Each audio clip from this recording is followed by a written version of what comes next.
Very good morning, my dear friends. How are you? I hope you are safe at your home and we will continue our study today.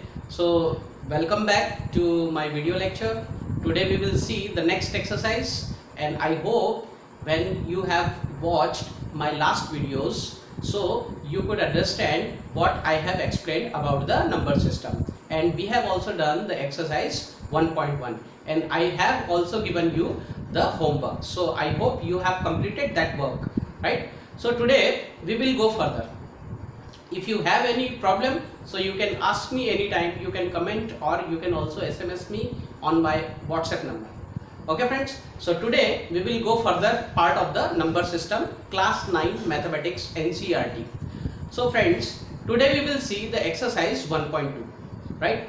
So before starting the exercise, I want to explain you that what we will do in this exercise.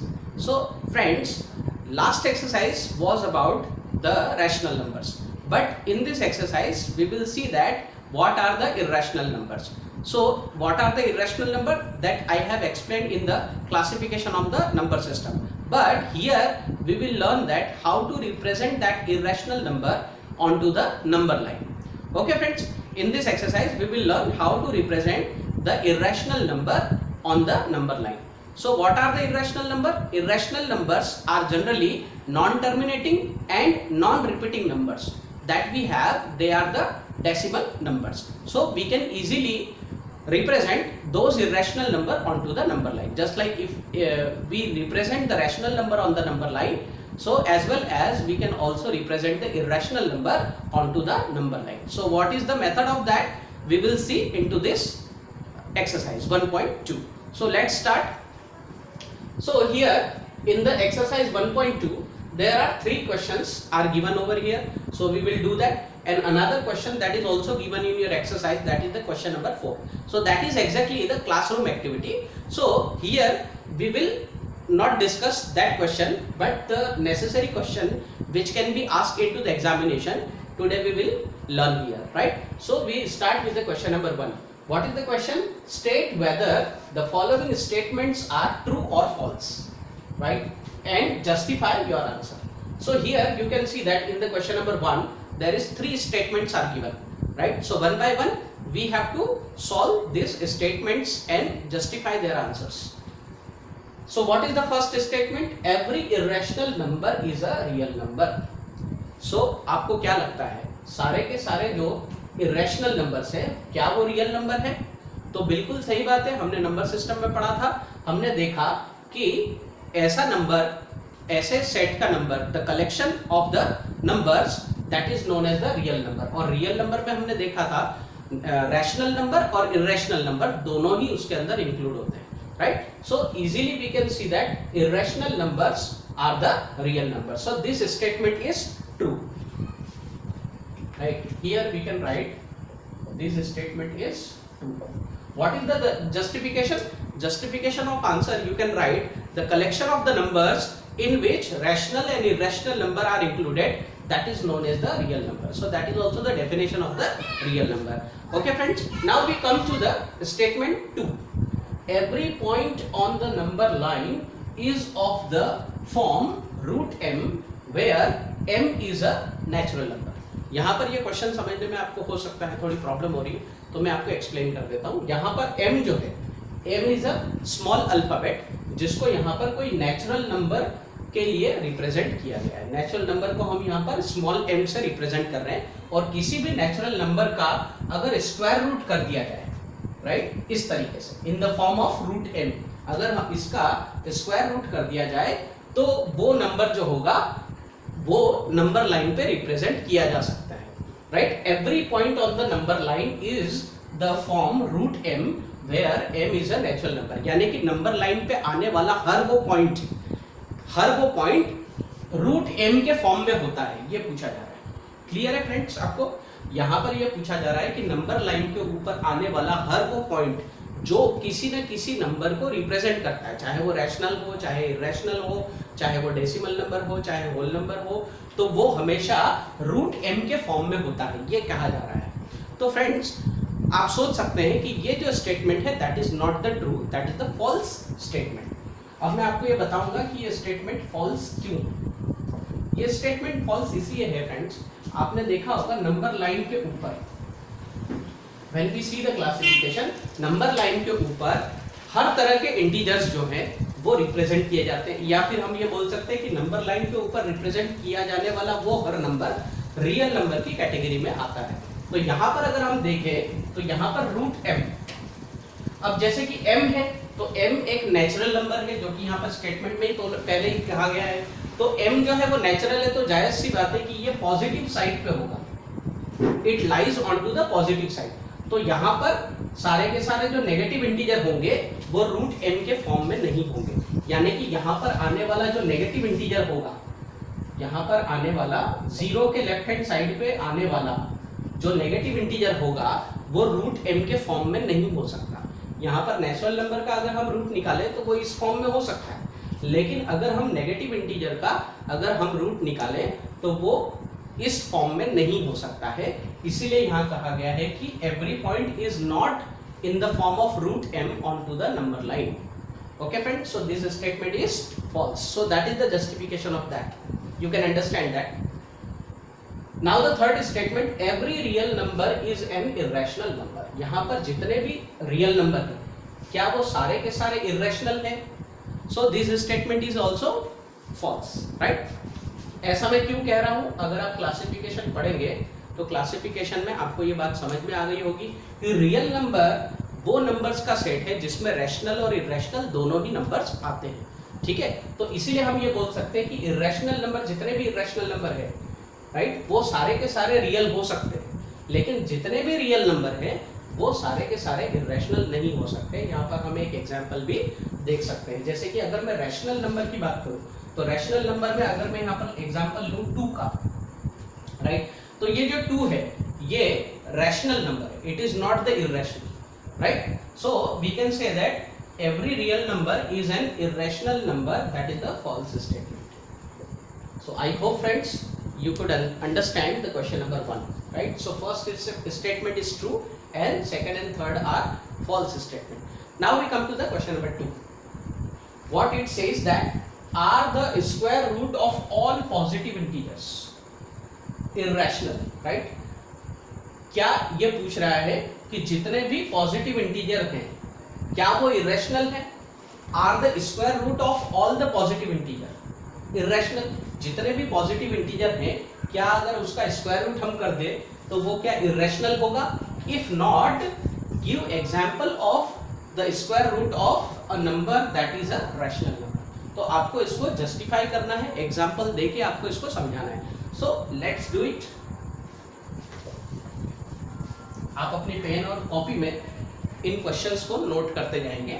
So we are doing the question number 2, are the square root of all positive integer. So friends यहाँ पर मैंने number line बना रखी है, तो आप देख सकते हैं पॉजिटिव इंटीजर जो होते हैं नंबर लाइन पे वो कहाँ आते हैं? That is on to the right hand side of the 0, right. तो अगर हम उसका स्क्वायर रूट कर दें तो क्या वो सारे के सारे इरेशनल होंगे? तो बिल्कुल नहीं होंगे। इसका आंसर भी क्या होगा? No, right. इसका आंसर भी क्या होगा? नो होगा। जितने भी पॉजिटिव इंटीजर हैं अगर हम उसका स्क्वायर रूट कर दें तो वो हमेशा इरेशनल नहीं होता है। जैसे कि आप एग्जांपल यहाँ पर ले लें, अगर आप एग्जांपल लें, जैसे मैंने यहाँ पर कोई एक पॉजिटिव इंटीजर लिया 4 और अगर मैं इसका रूट कर दूँ तो वो क्या आ जाता है? 2 आ जाता है। तो यहाँ पर आप देख रहे हैं ये 2 जो है that is not irrational, it is rational. यहाँ पर आप देख रहे हैं ये जो 2 है दैट इज द रैशनल। हाँ, लेकिन अगर मैं यहाँ पर बात करूँ रूट 3 की तो ये जरूर इरेशनल होगा, राइट। सो हम ये नहीं कह रहे कि जितने भी पॉजिटिव इंटीजर हैं उन सभी का अगर हम स्क्वायर रूट करें तो वो इरेशनल नहीं होंगे, लेकिन यहाँ पर उन्होंने कहा है कि सभी के सभी, ऑल, यहाँ पर आपको थोड़ा ध्यान देना है, यहाँ पर ऑल पॉजिटिव इंटीजर की बात करें तो यहाँ पर कुछ नंबर इरेशनल हो सकते हैं लेकिन सभी के सभी नहीं हो सकते, इसलिए हमने इस स्टेटमेंट को फॉल्स कहा गया है। और यहाँ पर मैंने एग्जांपल भी दिया, you can take another example also. Suppose यहाँ पर हमने रूट 9 ले लिया तो इसका जो रूट होगा वो 3 होगा। So 3 is also the rational, it is not the irrational, इसलिए हमने इस स्टेटमेंट को फॉल्स स्टेटमेंट कहा है। And we can also give the example of that. Okay friends, now we come to the question number 3।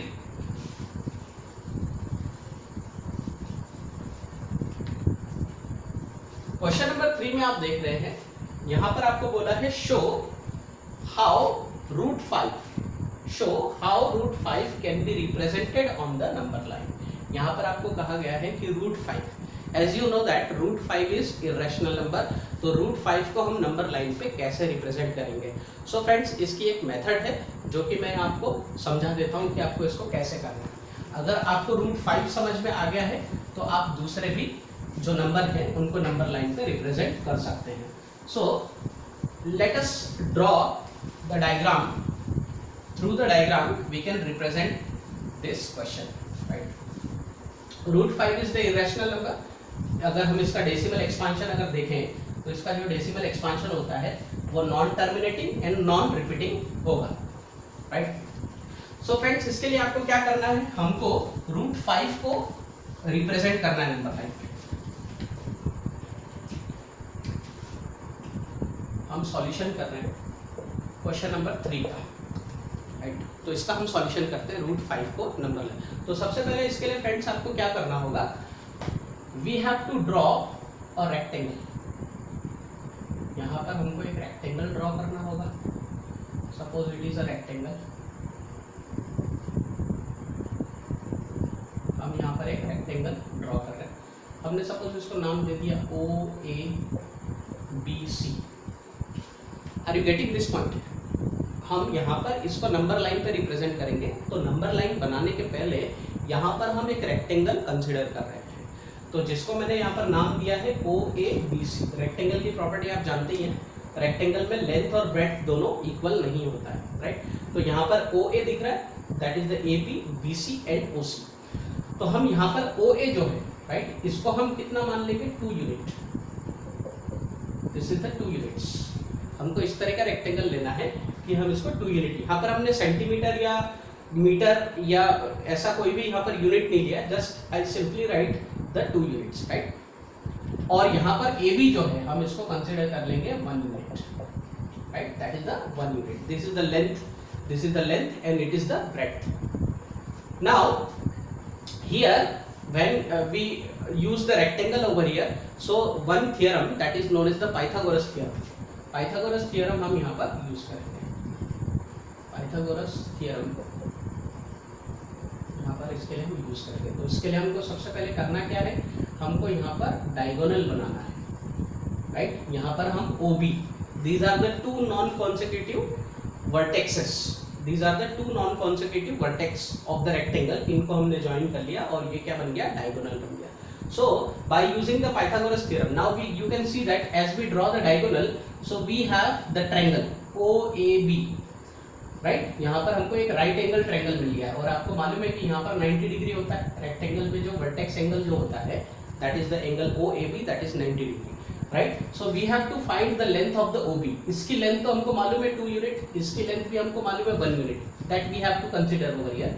और हमको OB की length निकालना है, we have to identify the length of the diagonal, right. सो उसके लिए हम यहाँ पर पाइथागोरस थ्योरम यूज कर सकते हैं, राइट। लोअर स्टैंडर्ड में आपने पढ़ा होगा पाइथागोरस थ्योरम। तो पाइथागोरस थ्योरम यहाँ पर क्या हो जाएगा, OB square that which is the hypotenuse, right, OA square plus AB square. AB is the perpendicular and OA is the base, right. तो OB अगर हमको निकालना है तो OB के लिए हम इसको क्या लिखेंगे, OA कितना लिया है हमने 2, राइट। तो हम इसको कर देंगे 2 स्क्वायर, राइट। इस तरीके से भी लिख सकते हैं ब्रैकेट में हम इसको। और यहाँ पर AB को हमने लिया 1 यूनिट, तो हम इसको 1 का स्क्वायर कर देंगे, right. Now what is the OB, right. 2 का स्क्वायर करेंगे 4 और 1 का करेंगे तो 1 ही रहेगा। तो यहाँ पर इन दोनों को ऐड करने पे ये आ जाता है 5। अब यहाँ पर आप देख रहे हैं यहाँ स्क्वायर है, अगर यहाँ से मैं स्क्वायर को हटा दूं तो ये हो जाएगा OB as equal to root 5। यहाँ से अगर मैं स्क्वायर को निकालूंगा तो ये हो जाएगा रूट 5। इसका मतलब यहाँ पर OB की जो लेंथ है वो है root 5 unit, that is the root 5 units, that is the irrational number. अब यहाँ तक जो है आपको ये समझ में आ गया होगा, पाइथागोरस थ्योरम की मदद से हमने यहाँ पर जो रेक्टेंगल है इसका जो डायगोनल है इसकी लेंथ हमने फाइंड कर ली। अब इसके बाद आपको ये करना है कि इस रेक्टेंगल को हमको नंबर लाइन के ऊपर प्लेस कर देना है, right. So we can imagine that, suppose यहाँ पर मैं एक नंबर लाइन ड्रॉ कर लेता हूँ। फ्रेंड्स, मेरे पास यहाँ पर मेजरमेंट स्केल नहीं है, मैं यहाँ पर एक इमेजिनरी यहाँ पर एक हाइपोथेटिकल डायग्राम बना रहा हूँ। whenever you do it on your paper and pen, so आप इसको बिल्कुल स्केल के मेजरमेंट से करेंगे, राइट। डायग्राम जो आप बनाएंगे, जो ये मैं यहाँ पर मैं बना रहा हूँ, वो एकदम छोटा भी नहीं होना चाहिए और बहुत बड़ा भी नहीं होना चाहिए। मीडियम साइज का जो डायग्राम है वो आप बनाएंगे। जनरली आप जो प्लास्टिक की, जो आपकी स्टील की जो स्केल यूज़ करते हैं, उसके ऊपर इंचेस दिए होते हैं, राइट। तो अगर आप सेंटीमीटर देखेंगे तो वो बहुत छोटे होते हैं। दिस इज द इंस्ट्रक्शन मैं आपको दे रहा हूँ कि डायग्राम कैसे प्रिपेयर हो सकता है।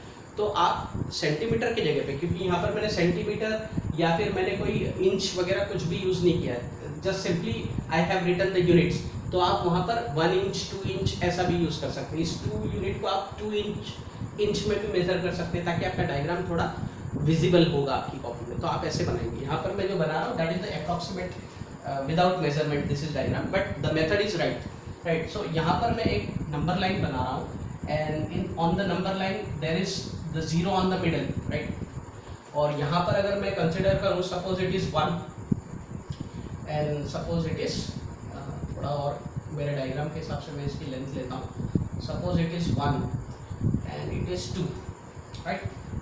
इसको और थोड़ा मैं इलॉन्गेट कर देता हूँ, यहाँ तक मेरा जो रेक्टेंगल का जो साइज है उसके हिसाब से मैं अप्रॉक्सीमेटली ले रहा हूँ, राइट।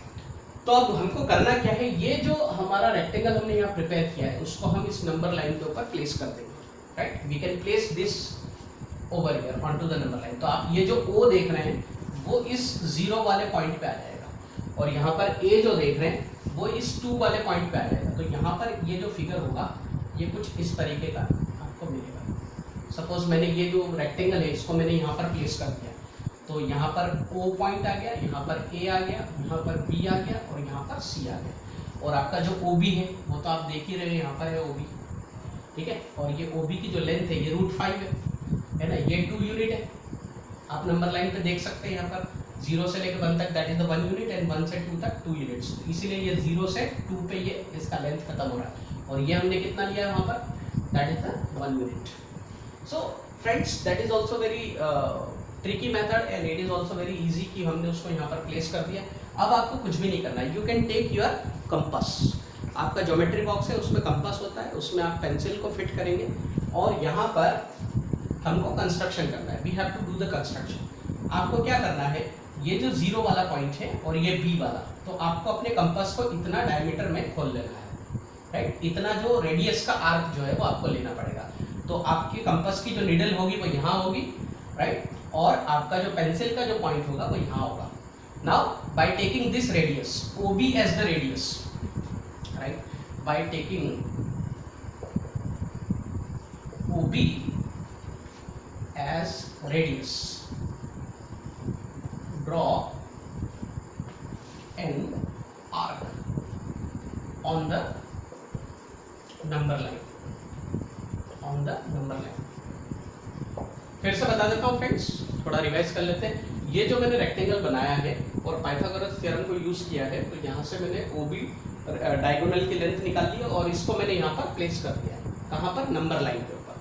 तो नंबर लाइन को जब मैं प्लेस करता हूँ तो 0, 2, B और C, यानी कि OABC इस तरह की यहाँ पर ज्योमेट्री क्रिएट हो जाती है, right. This is the figure.